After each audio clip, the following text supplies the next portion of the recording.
Hello everyone, thank you first of all for attending today. This action research work has been led by Nelson and Colne College Group in partnership with Runshaw College. As Lou said, we're bid partners in the Centre for Excellence. I'm the project coordinator, Georgina, and today I'm joined by two of the project's advanced practitioners, Kate Griffiths and Nick Waldron. So our initial research question was, how do students respond to a team-based competitive starter activity across a course of 6 weeks? Next slide. Right, when we analysed the data that was collected during the 6-week trial, there were lots of findings that stood out. The two that are listed on this slide are two that appealed to us as teachers, things that we'd like to see in our classrooms. The first one, students became far more vocal, possibly because of the informal nature of the activity or the start of the lesson, but they were discussing problems amongst their teams and they were asking questions of each other and the teachers, and that then led to an improved teacher-student relationship. The second one, students, from our own experience, students can sometimes struggle to visualise the reward or the benefits of the maths they're studying. A grade 4 can be 12 months away and it's difficult for them to see it. In this activity, the students were quite happily, voluntarily selecting to do maths over general knowledge. And we believe that's because the rewards, albeit a couple of extra points, was immediate. And they could see it, they could understand it, they knew what they were getting for choosing maths. And that led to them choosing to do maths over a general knowledge question. The quote at the bottom, I'll just give you a minute to read it. That's one of a handful of quotes from teachers who fully engaged with the activity, and they used any questions, particularly the problem-solving questions that students had struggled with. They then took those questions and used them and developed them in the main part of their lesson. So the entire research process with this piece of work was undertaken in collaboration with our network partners.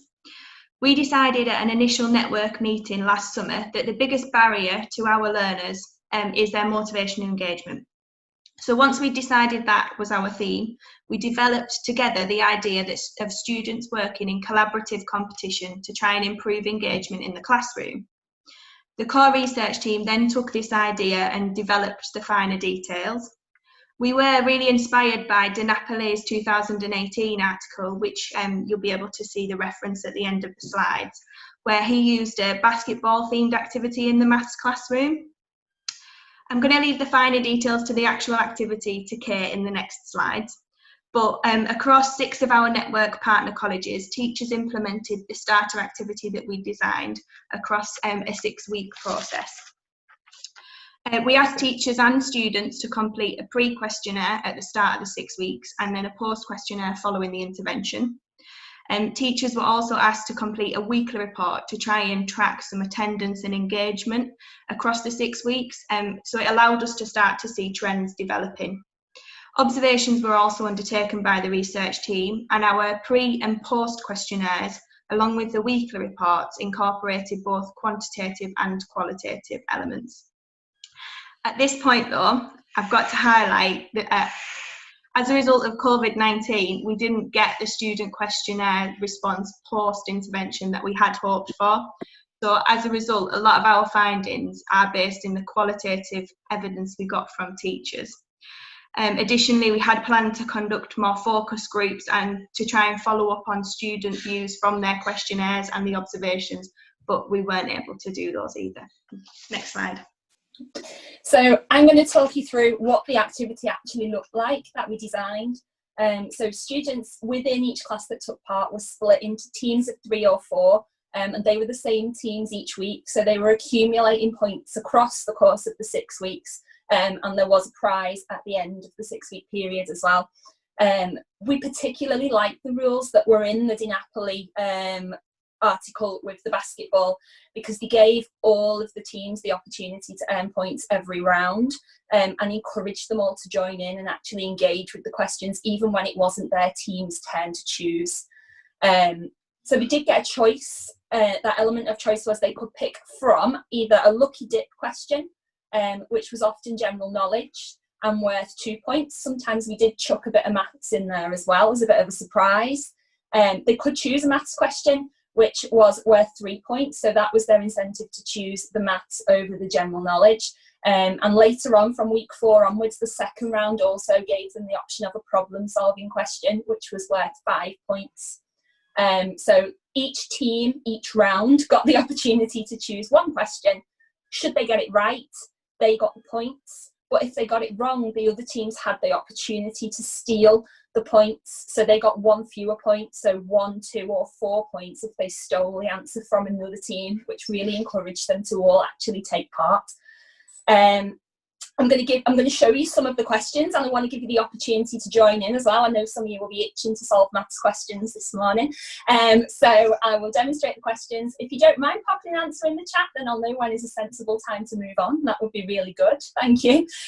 So a lucky dip question was often general knowledge and might look a little bit like this. So, oh, there we go. So our first lucky dip question was, what is the largest planet in the solar system? Worth 2 points, and they were given 30 seconds. Wow, that was really fast. Thank you, Richards. That was really quick. So yeah, the answer was Jupiter. So if the choosing team got the answer of Jupiter, they would bag the 2 points. But if they got that wrong, then any other team that had written Jupiter down could get 1 point each. So that was our lucky dip. If they were brave and they chose a maths question, they might get something like this. So a probability question with our favourite Harry Potter houses. And again, there were 30 seconds for each team to try and answer this question. Anybody has an answer?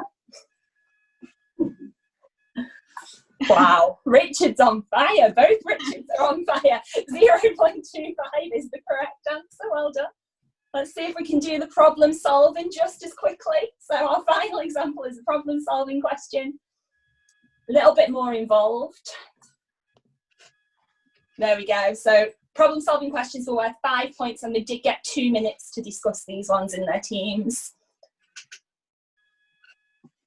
We want to give it a try.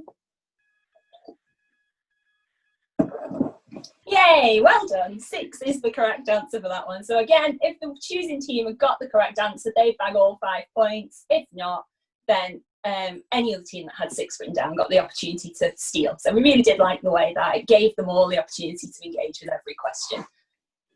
Next slide. So I'm going to talk you through some more of our findings. Within the pre-questionnaires, teachers were asked to describe their students and their classes in general, so we could get a feel for the students taking part. The responses to this were really quite overwhelmingly negative. A third of the 18 teachers have a single positive comment to make, and only 1 teacher was completely positive about their students. So as a research team, this was quite shocking to read, if I'm honest, and it fueled quite a lot of discussion and debate about what the effects of these attitudes might have on the students. Thankfully though, the teachers' attitudes became a lot more positive post-intervention.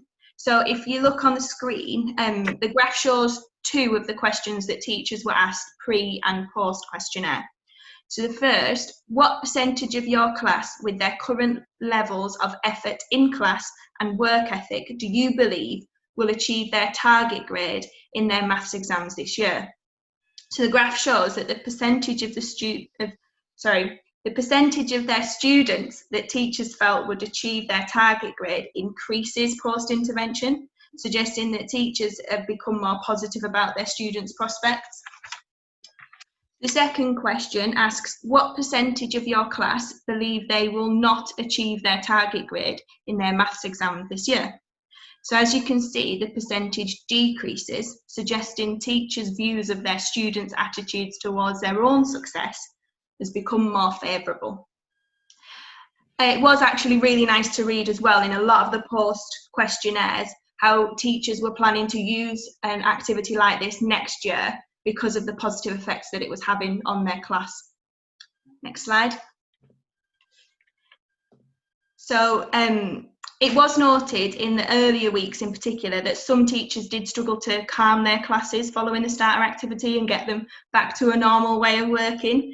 We do accept as a research team that no activity is perfect and some tweaks are needed. So timing seemed to be quite a big issue for some teachers. They struggled to stick to the allotted starter activity period.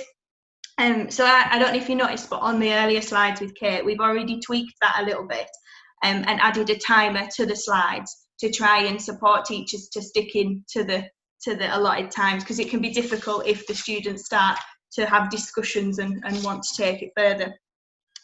The scoring system could also be revised a little bit, possibly, because some students were saying towards the end of the implementation phase that they weren't going to bother answering the questions because they knew that the choosing team would always get it right, so they couldn't steal anything. And also one teacher commented that the questions were too hard, yet another one commented that they were too easy. So we kind of think that this is always going to be a problem when using externally set questions in class. Interestingly though, the students who found the questions too easy clearly didn't concentrate because they subsequently got a lot of the answers wrong. So there's a little bit of learning to be had in that class there. But like we said earlier, one of the most important findings for us, which was mentioned by Nick, is that student communication with one another and with their teachers was improved, and the activity clearly had a positive impact on relationships. So in the graph on screen, this was one of the statements given to the students. I prefer to work on my own in maths, and they had to rate it on a scale of strongly agree to strongly disagree. The number of students who agreed with the statement decreases post-intervention, which possibly suggests that students became slightly more favourable towards working with one another following the implementation phase. Now, this is only one class, and it's quite a small class, and it's one of the classes we managed to get pre and post data on. Obviously, because of COVID, we didn't get the entire student cohort. However, the positive impact on relationships and communication has been well documented in the qualitative data that we've got from the teachers. Next slide. Okay, this slide looks at the pros and cons from both a student and a teacher perspective.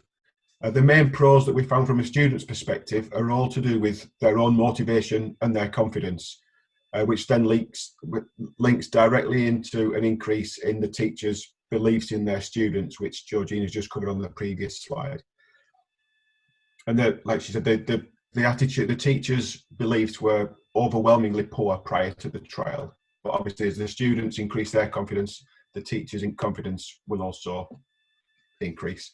There are a couple of cons for both students and teachers, but again, as Georgina's just mentioned, there are things that are changeable, and some of them have been changed already. Getting the question level right, it's difficult to do that in your own class, let alone setting it for somebody else's class. So maybe teachers setting their own questions, and the disruption to the main lesson, switching from a fun-based competition to standard classroom was difficult in some classes, although other classes maintained the engagement and went through into their normal way of working. And so finally, just some recommendations that have come out of our little project, and some suggestions that we do have for further exploration. Two of them directly related to the activity. So it was widely documented that there have been this improvement in communication between students and also between student and teachers, which had led to improved relationships within the classroom. So we thought about how we would position this within the curriculum or within the year to support that and make the most of that. As a research team, we thought it would be a useful activity to do right at the start so that we could harness those improvements throughout the whole year. The second thing is those levels of engagement. Many students were really engaged in the starter activity, and it was even reported that they were asking could they do the activity in the lessons when they weren't scheduled to do it, which was really great.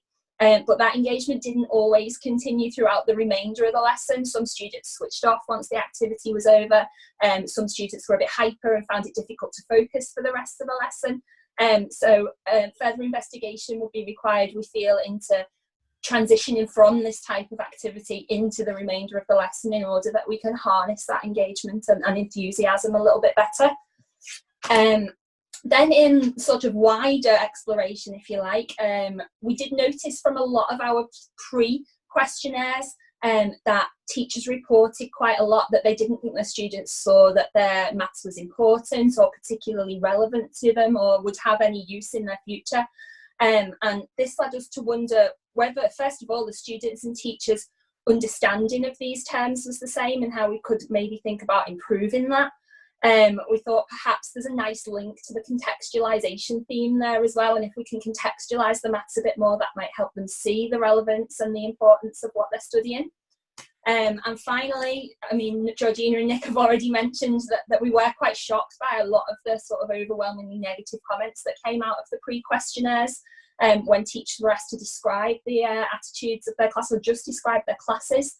And it would be interesting to see how the students perceive the attitudes of their teachers, whether they actually pick up on this and the extent to which it impacts on the students' own beliefs in their abilities. We did have a bit of discussion about whether were these teachers being negative, or were they just being realistic, being more aware of the pass rates of resits and the commitment that's required from students in order to be successful and improve their grade. But we do think that this is a whole area for further investigation. Next slide.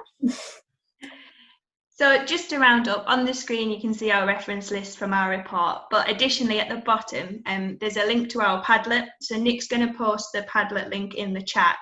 But this Padlet was given to all of our teachers involved, and it just made sure that everything was in the same place. So guidance, journal articles, resources, answers for the teachers, and then the data collection tools. So please feel free to have a look and use any of that. It's open for everyone. And other than that, thank you very much for listening.